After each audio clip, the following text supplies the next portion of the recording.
तो आज की सबसे बड़ी खबर दोस्तों हमारे सामने मौजूद है कि यूएस इन्फ्लेशन जो है वो गिर चुकी है 3% से नीचे। बहुत बड़ी खबर है, छोटी खबर नहीं है और मैक्रो लेवल पर मिड टर्म के लिए इसके बहुत पॉजिटिव इंपैक्ट होंगे मार्केट के ऊपर। सीपीआई डेटा का दोस्तों 3% से नीचे आना, इसका मतलब कि हालात जो है वो आहिस्ता आहिस्ता बेटर हो रहे हैं और इन्फ्लेशन जो बहुत बढ़ चुकी थी वो आहिस्ता आहिस्ता स्लो डाउन होती जा रही है। और यहां पर दोस्तों एक्सपेक्ट किया जा रहा है कि एफओएमसी मीटिंग का जो रिजल्ट आएगा इसके बाद वो भी पॉजिटिव आएगा। ऑलरेडी मैंने टेलीग्राम पर आपको बता दिया था कि 3.1% एक्सपेक्ट किया जा रहा है, उससे ऊपर आएगा नेगेटिव होगा। 3.1% आएगा तो न्यूट्रल कह लो या पॉजिटिव कह लो, बट अगर 3.1% से नीचे आता है तो मार्केट के लिए बहुत ज्यादा और बेस्ट सिनेरियो ये होगा। तो यहां पर जो चीजें मैं आपको पिछले दिनों के अंदर वीडियोस के अंदर समझा रहा था कि मार्केट जो डंप कर रही है, जो आपको इर्द गिर्द फंड दिखाई दे रहे हैं, जर्मनी का फंड है, एमटी गॉक्स का फंड है, उसको देखकर आप पैनिक मत हो अपनी मिड टर्म और लॉन्ग टर्म की होल्डिंग्स के लिए। मैक्रो लेवल पर जो है ना बहुत ज्यादा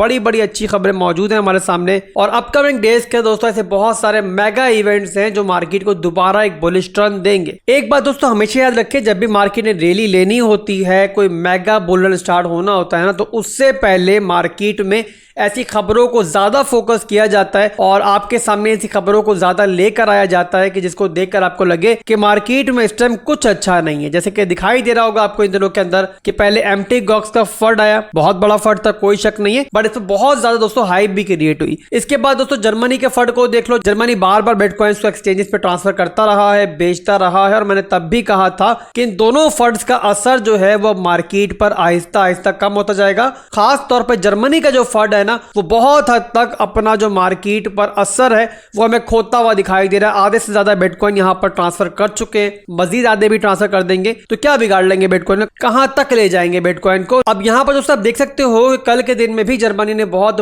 बड़ी तादाद में अपने बिटकॉइंस को मुख्तलिफ एक्सचेंजेस पे ट्रांसफर किया था सेल करने के लिए। इन्होंने बेचे भी हैं बिटकॉइन और लगभग $354 मिलियन के बिटकॉइन ट्रांसफर किए गए थे। बट आपने देखा होगा कि मार्केट जो है थोड़ा नीचे जरूर गई, बट ओवरऑल मार्केट ने कोई बहुत बड़ा डंप नहीं लिया। अब जर्मनी की गवर्नमेंट के पास जो बिटकॉइन मौजूद है वो नंबर बहुत बड़ा है। हम रिटेल ट्रेडर्स के लिए जाहिर सी बात है मैं या आप जो है यहाँ पर 2-3 हजार 4 हजार 10 हजार बिटकॉइन नहीं खरीद सकते, पर यहाँ पर मार्केट में ऐसी बहुत बड़ी बड़ी वेज मौजूद हैं कि जो इस टाइम मुंह खोल के बैठी हुई है कि यहाँ मार्केट में कोई भी सेल ऑफ हो और कोई भी डिप हो तो वहां पर वो बाइंग करें। और पिछले दिनों के अंदर दोस्तों ईटीएफ के अंदर हिस्ट्रिकल बाइंग हुई है, हिस्ट्रिकल डिप बाइंग हुई है। तो आप समझ सकते हो जो वेज है और जो बड़ी मछलियां मार्केट की, वो मार्केट के इस डिप को किस तरीके से देख रही है, किस नजर से देख रही हैं। अब यहां पर दोस्तों मैं आपको ग्लास नोड का डेटा दिखाता हूं एक आर्टिकल की सूरत में। यहां पर क्लियर कट दोस्तों आइडेंटिफाई किया गया है कि पिछले दिनों के अंदर डंप आया, क्रैश आया, मार्केट ट्रेस हुई, लोकल लोज मार्केट के अंदर बने। वहां पर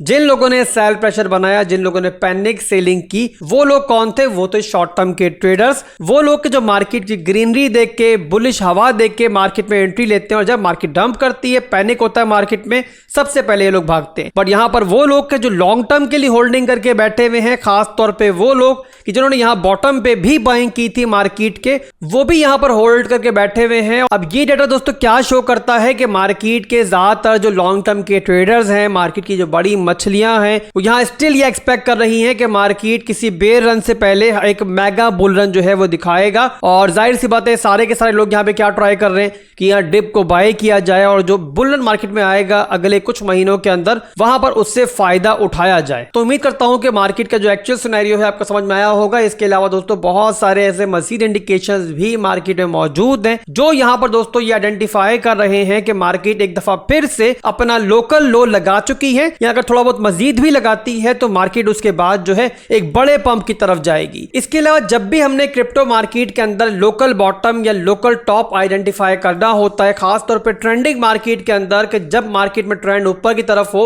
और वहां पर हमने लोकल बॉटम आइडेंटिफाई करना हो, तो सबसे इंपॉर्टेंट इंडिकेटर जो होता है वो होता है crypto fair and grid index. इसको देख के दोस्तों अंदाजा ये होता है कि इस टाइम मार्केट के ओवरऑल सेंटिमेंट्स क्या चल रहे हैं। सेंटिमेंट्स किनके होते हैं? सेंटिमेंट्स होते हैं यहाँ पे रिटेल ट्रेडर्स के। और जब भी दोस्तों मार्केट के अंदर आपको एक्सट्रीम ग्रीड दिखाई दे रहा हो, लालच दिखाई दे रहा हो, तो वही मौका होता है कि जहां पर हमें तैयार रहना चाहिए किसी डंप के लिए, किसी बड़े क्रैश के लिए। और जब यहां पर उसके मुकाबले में आपको फेयर दिखाई दे इस चार्ट के ऊपर या फिर एक्सट्रीम फेयर दिखाई दे तो उसका मतलब ये होता है कि इसके बहुत बाद जल्द जो है मार्केट यहाँ पे उल्टी घूमेगी और जो लोग भी यहाँ पे शॉर्ट पोजीशंस ओपन करके बैठे हुए हैं उनको मार्केट लिक्विडेट करने की तरफ जाएगी। तो आपको दिखाई दे सकता है इस टाइम हमारे चार्ट के ऊपर कि इस टाइम दोस्तों मार्केट इस टाइम फेयर के अंदर है। यहाँ पर आप देख सकते हो कि लास्ट मंथ के अंदर मार्केट ग्रीड के अंदर थी, उसके बाद मार्केट डंप करना स्टार्ट हुई, नेगेटिव होना स्टार्ट हुई। जिन लोगों ने वहां पे लॉन्ग किया हुआ था उन सबको यहाँ मार्केट में लिक्विडेट किया गया, सबका सफाया किया गया। और अब यहाँ पर दोस्तों लास्ट हफ्ते से हम देख रहे हैं कि यहाँ पे फेयर जो है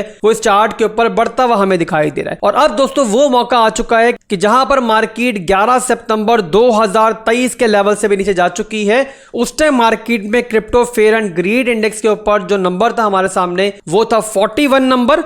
और अब यहां पर आप देख सकते हो कि crypto fair and greed index जो है 29 पे पहुंच चुका है, यानी कि मार्केट जो है एक्सट्रीम फेयर के बहुत ज्यादा नजदीक है। तो आप समझ सकते हो दोस्तों इस सारे सिनेरियो को देखते हुए और मेरे इन तमाम एनालिसिस को देखते हुए कि इसके बाद हम क्या एक्सपेक्ट कर सकते हैं। तो इसीलिए मेरे भाइयों जो भी आपकी मिड टर्म और लॉन्ग टर्म की होल्डिंग्स हैं उनको यहां पर लेकर आप पैनिक मत हो, स्ट्रॉन्ग हैंड्स बनो। मार्केट इंशाल्लाह बहुत जल्द आपके सब्र का फल आपको देगी। तो अगर दोस्तों मार्केट ऊपर जाने से पहले कोई यहाँ पे एक और लोकल लो लगाती है तो आपके जहन में रहना चाहिए कि ये जो है ना इस दफा का इस बुल मार्केट का जो है आखिरी लो हो सकता है और उसके बाद मार्केट शायद कभी भी आपको उस लेवल पर नहीं दिखाई देगी। तो कोई भी ऐसा मौका आता है तो वहां पर अक्लमंदी ये होगी कि वहां पर आप उससे फायदा उठाओ, वहां पर एक्यूमुलेट करो अगर पैसा मौजूद है। अगर पैसा मौजूद नहीं है, ऑलरेडी सब कुछ खरीद चुके हो, तो फिर मेरे भाइयों सिंपली आपने क्या करना है, होल्ड करना है। तो अभी के लिए दोस्तों बस इतना ही था। टेक्निकल एनालिसिस जो है वो रात की वीडियो में करेंगे। मैं ट्राई करूंगा आपसे कि 2 से 3 वीडियोस आपको रोजाना की मिले ताकि जो मार्केट का इस टाइम इंपॉर्टेंट टाइम चल रहा है वहां पर कोई भी गलत फैसला आप ना करो और इसके अलावा कोई भी अपॉर्चुनिटी आपसे मिस ना हो। दुआ में याद रखिएगा, फिर मिलेंगे इंशाल्लाह बहुत जल्द। अल्लाह हाफिज।